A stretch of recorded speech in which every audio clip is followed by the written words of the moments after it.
Hi, everyone. Thanks for joining and welcome back to Wall Street Silver. Our guest today is my good friend Adrian Day, the founder of Adrian Day Asset Management. Adrian, welcome back. Thank you for having me, Ivan. Yeah, it's such a huge pleasure having you come down to Wall Street Silver.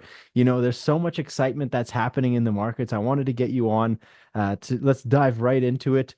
Gold is really making all new time highs and it's keeping up at that 2,700 mark. Where are we going for gold from now to the end of 2024?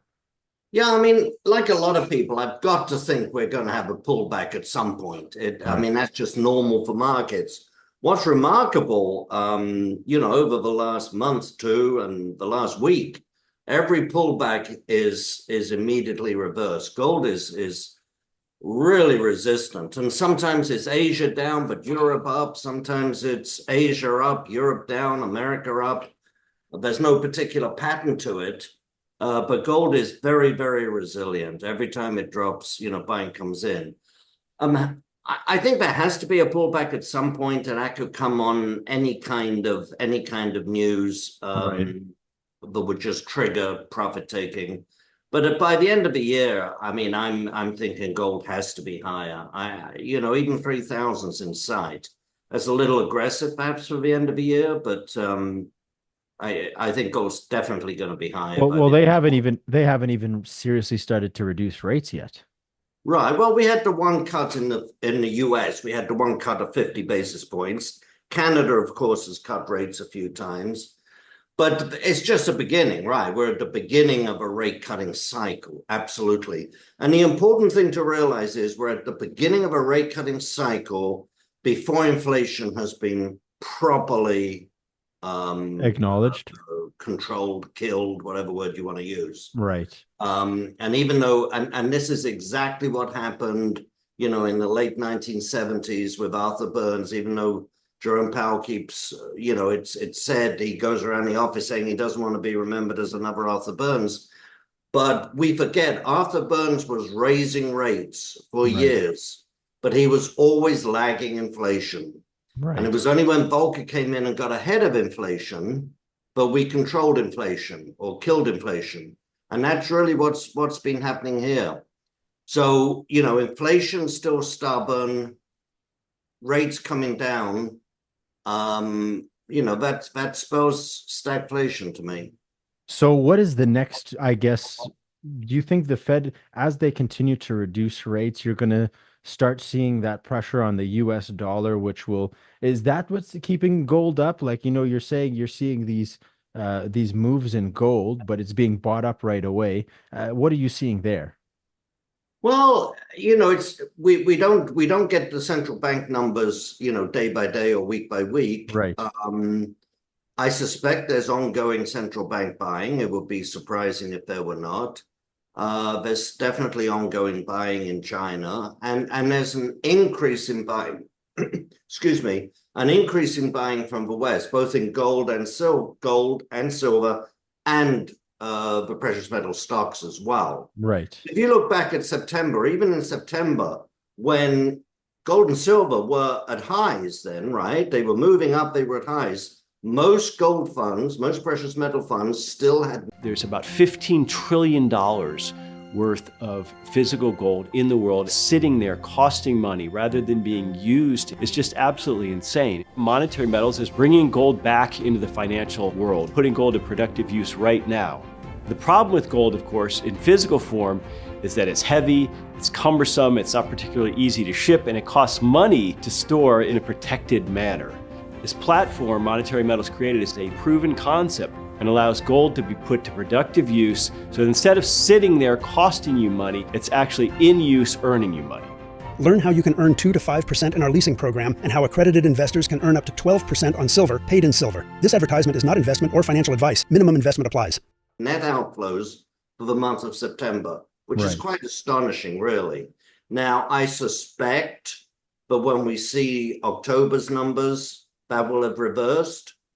But there's definitely no flood of money pouring in. And from a contrarian point of view, that's a positive. It means there's a lot of people still to buy. Yeah.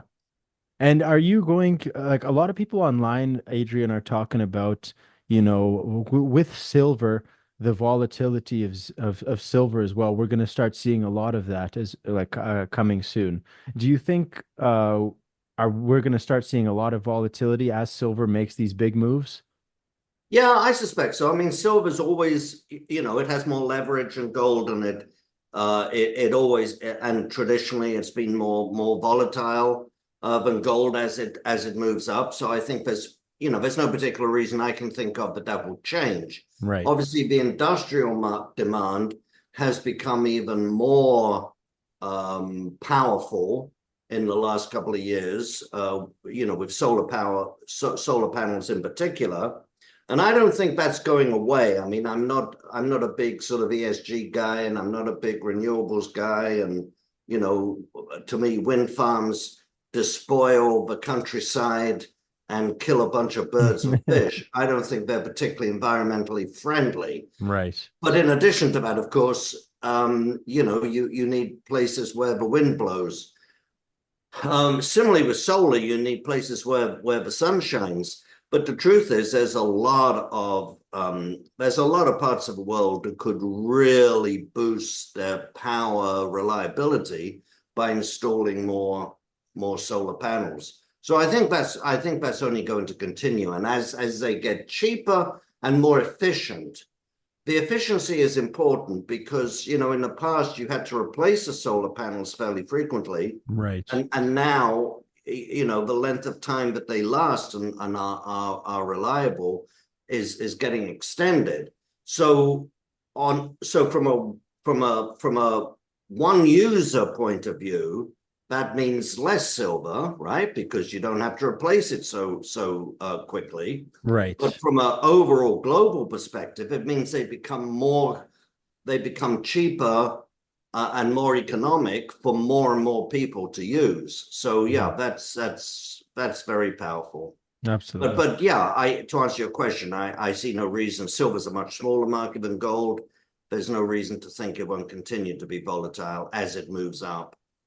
Absolutely. Other than silver and gold, Adrian, what's concerning you in the market? So what do you have your eye on? What's concerning me?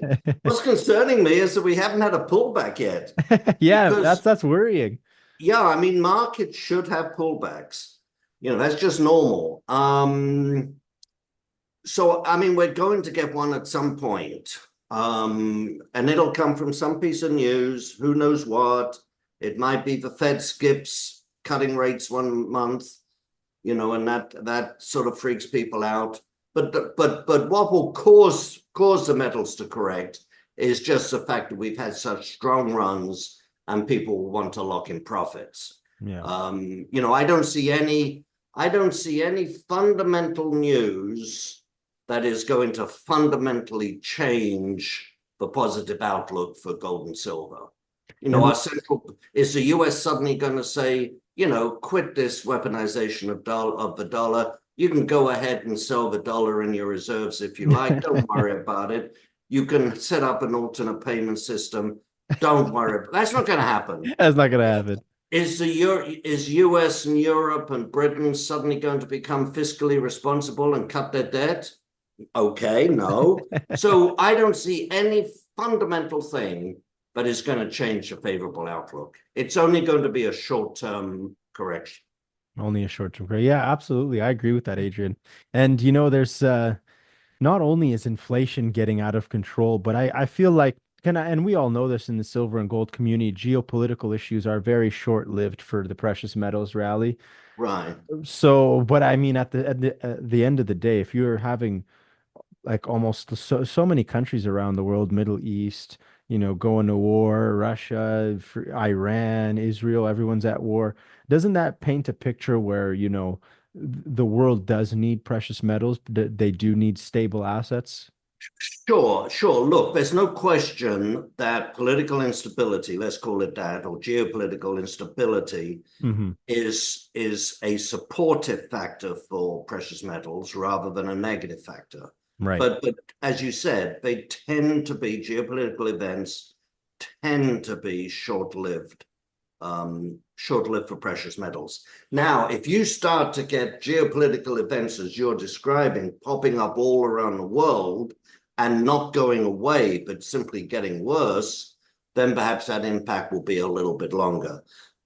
But to me, that's not the reason to buy precious metals unless you live in one of those war-torn countries. Right. Then, of course, it's a very, very powerful reason to buy. But that's not the reason to buy. The reason is fiscal, financial, and monetary instability, which is why gold, why monetary metals move up in the first place.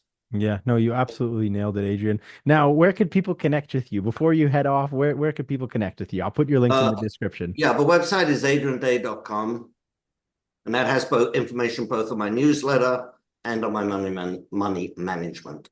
Awesome. Yeah, I'll put the links in the description below for everyone watching. Thanks. I appreciate you guys watching. Please subscribe and hit the like button. And again, Adrian, it's such a huge pleasure having you come down to Wall Street Silver. Well, thank you so much, Ivan. Thank you. Have a good week. You too. Take care.